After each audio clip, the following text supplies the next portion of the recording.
take that moment. It's gonna be worth it. I know it sometimes feels good to go and tell them, but we have to think, I believe, what is our aim goal? Or as my best friend fathers used to say, do you want to feel good today or do you want to feel good tomorrow?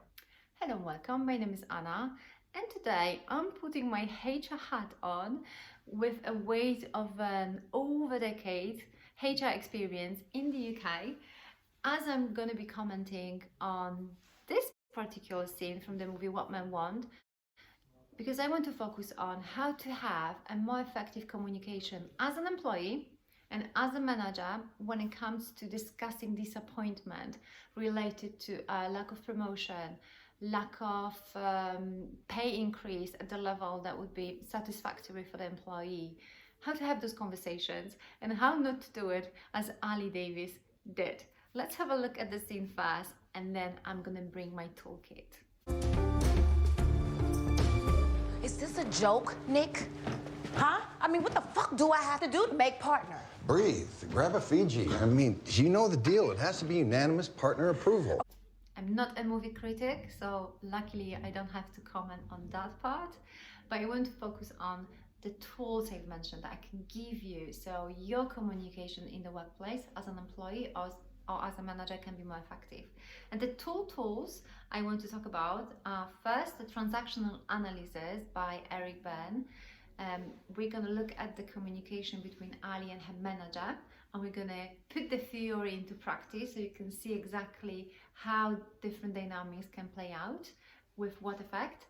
And then I want to introduce you to my model, Communicating with Care, that will help you structure the further communication, will give you ideas what you can be focusing on so that the conversation has its momentum and can bring you towards more tangible results as an employee and as a manager. But let's start with the transactional analysis. For the purpose of this video, I'm going to simplify it, but there are tons of useful resources online, so Google them if you want to know more. But let's just have a look at how we can use it for the purpose of today. The transactional analysis talks about the transactions we enter when we enter communication with one another. So the dialogue, the interaction is a transaction, and we enter it from a state of one of the three ego states, as Eric Berne calls it. It can be a parent, a child, or an adult ego state. It's a concept that he uses. So the parent has two variations. It can be either a critical parent, so always nagging, never happy, demanding, criticizing you, or a nurturing parent, always happy to help, taking care of you, perhaps even do things for you. So that would be the nurturing parent. Then we have a child that also has two variations. It can be either an adaptive child, always obeying, always listening to others, putting themselves last, or a free child, perhaps more rebellious, more free, doing what they want, putting the fin on. And then we have the adult ego state that in the workplaces is the one that can be most effective for us long term, and where I believe personally that where we can learn most from and grow and develop. Let's have a look how we can take those concepts and look at the scene that we've just watched with the new glasses on. So we are going to identify if we see any parent, adult, or child ego state. Let's have a look. Is this a joke, Nick? Huh? I mean, what the fuck do I have to do to make partner? Ali Davis enters the room, visibly upset, and she says, what should I do to become a partner? Now, the question in itself isn't a bad question. What should I do to become a partner? And actually, we could class it as an adult ego response. However, what's very important also in transactional analysis is the body language. It's the tone of the voice, it's the language that is being used. So using the swear words, being aggressive in the body language, having raised tone, all of that put the conversations into the child ego state, the free child, shall I say. Now, I have to make this disclaimer. I'm very sympathetic to Ali and Ali alike, and I can see and understand the frustration. Where is this coming from? But I'm doing this video to show how can we communicate better, even though we feel all the emotions we do. And I'm hoping that from a previous video from this series, it shows once sometimes we can reach that point of the frustrations. Nevertheless, it's not gonna take us where we want long term. Not always. I've also mentioned I'm gonna put my HR hat on. I would like to, if you are willing to accept, I would like to give you an advice. It's very tempting, and I truly understand that, and I'm with you on that one. It's sometimes really tempting to go with your emotions, to throw it on them, to tell them how you feel and what you think. But my decade of HR experience tells me the best thing you can do in that very moment is to take a deep breath and count to 5. 1, 2, 3, 4, 5, and breathe. I'm gonna have this conversation, but I'm gonna prepare for that conversation. And today I'm gonna walk you how you can prepare for that conversation. So take that moment, it's gonna be worth it. I know it sometimes feels good to go and tell them, but we have to think, I believe, what is our aim goal? Or as my best friend fathers used to say, do you want to feel good today or do you want to feel good tomorrow? Hold that thought. So, but coming back to our movie, Ali starts from the child position, from the free child, and what is her manager's response? Breathe, grab a Fiji. I mean, you know the deal. It has to be unanimous partner approval.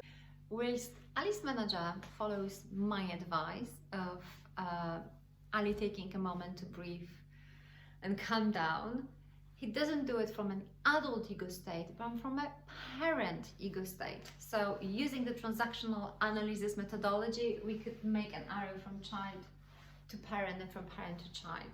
That's the transaction that is happening in this moment.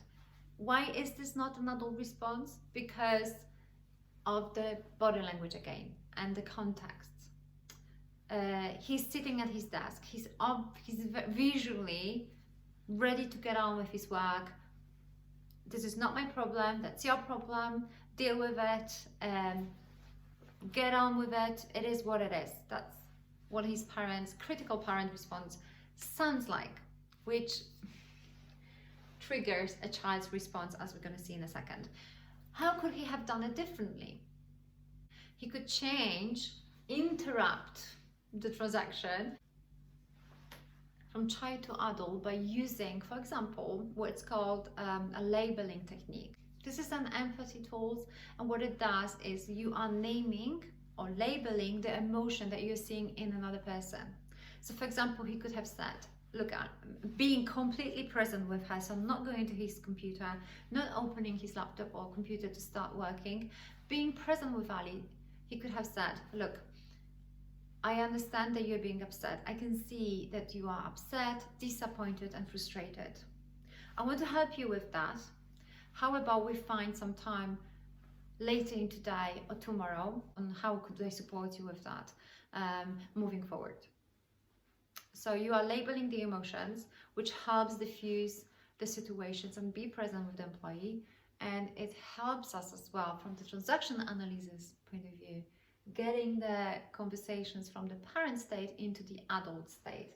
And ideally what we're aiming for is to have this adult to adult conversation. Bringing the conversations to become between adult and adult is possible, but of course requires some effort, conscious effort, and some skills that can be taught and learned.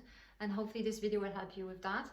But instead, in our movie clip, the conversations becomes to be between the parent and the child, between the critical parent and the free child in this specific example, in my opinion. And we get to a point when the manager says this. Look, this is a meritocracy.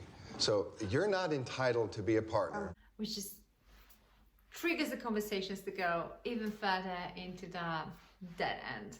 So if you're a manager, be aware of how your communication styles may trigger response as well. How you can take control of the conversation and think, how can I enter these conversations from my adult ego state rather than child or parent. Now, what Ali does next is something that actually I would have advised her to do, because she lists her achievements, what she has done, why she deserves the partner role. However, yet again, the body language, the whole conversation, the tone of her voice keeps her in the child. If she have said the same things with a different tone and in a different manner, that would have taken the whole conversations into the adult response. I'm sorry, entitled? Well, you name someone who reps more Olympic gold medalists than me. I have clients on the cover of Sports Illustrated and Vogue in the same month. But you don't have any of the big three clients, do you? The MLB, the NBA, the NFL. But the conversations went already too far. Like, if you're an employee and you know that you can get that far, like, take yourself back. Say, look, it went too far. I apologize. I need to take a break. Can we have a constructive conversations tomorrow when we both can come prepared, or when I come prepared, and we can discuss further? Because otherwise, you're just going to be continuing parent-child with a dead end. It's not good for any of you. Boom. Done. Boom. Done. Yeah. Okay. Ollie. I would always say, take a holistic view. And I would definitely ask myself and the leaders, is this something in our culture that makes people behave in a certain way, talk to each other into a certain way? Is there anything in the way we communicate, we reward our leaders?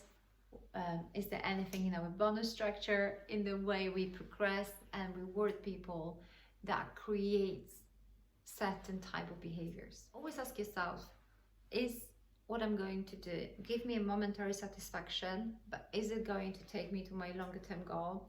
Or should I adapt my behavior to get me to my longer term goal? There's a book by Herminia Ibarra, Act Like a Leader, Think Like a Leader, that has a whole chapter on authenticity, and she actually challenges what we think about being authentic self at work.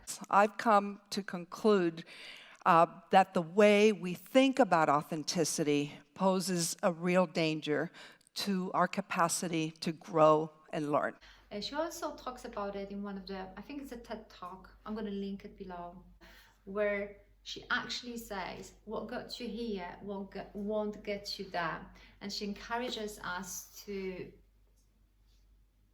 act like a leader, think like a leader, take a moment to see where we want to be, where we are willing to be a little bit more adaptive, when we can be willing to be more adaptive, more thoughtful about how we can get to the next level. Whatever's made you successful in the past, what got you here, is not going to make you successful going forward there, and may well just get in the way. There's a lot to cover in those videos, and I've got ADHD, and my brain goes like from one idea to another idea, and then one example to another example, and I'm going to be editing it forever, but I'm going to give you resources. This is a very good book, and if you just want to watch a video, watch her TED Talk. Okay, transactional analysis. It's not to say that if it was between adaptive child and the nurturing parent, that would have been way more beneficial for employees and the managers. Probably would have been more boring for the movie, but equally as ineffective for both of them, really. The aim in this scenario, ideally, is to get to the adult dynamics, and that requires us to think what we want to say, what we want to achieve, where we want to get to. And that brings me to my model, communicating with care. So communicating with care model is my model. It's based on my years of HR practice. I've been in those situations between employees and managers and myself as well. So let's have a look at this model, shall we? It has 4 elements to it: communicate, agree, realize, and evaluate. And it's not about following the order of those blocks, it's about reflecting what's most appropriate in your context and start from that position. And that model helps you structure your conversations and plan next steps, evaluate them to move your conversations from talking to doing and achieving. So let's have a look at our example with Ali Davies. What would have been different to her? So once she learned that she didn't get her job, as I've mentioned, I would advise to count to 5. And look, I've got ADHD. I have to follow my own advice as well. So take that moment to stop and think, realize what are your strengths? What are you already good at? What you may need? What may be missing? What your manager may need? And the end of the day, we are about to enter negotiation, even if we won't call it negotiation. Your manager has their own needs and their needs, and you know, your manager has a manager and there is an organization. So having the bigger picture, it's always a good to take on. And once you have that prepared, listed, it doesn't have to be anything big, but come prepared to the conversation. Then book some time to communicate, right? There's the time to communicate, and talk to yourself that once you are in that room, you need to communicate from your adult ego. Once you are in the adult ego state, you're increasing your chances to get an adult ego state response, and that's what can help you moving forward. So then you are communicate together with your manager. The way Ali could have done it could have been simply taking a moment to reflect and then book some time with her manager, so they know they can focus on her as well. It's not in the moment, they are not thinking about something else.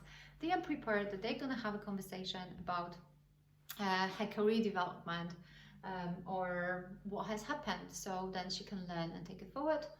Have the conversation using the transactional analysis model, and then they could agree on the next steps.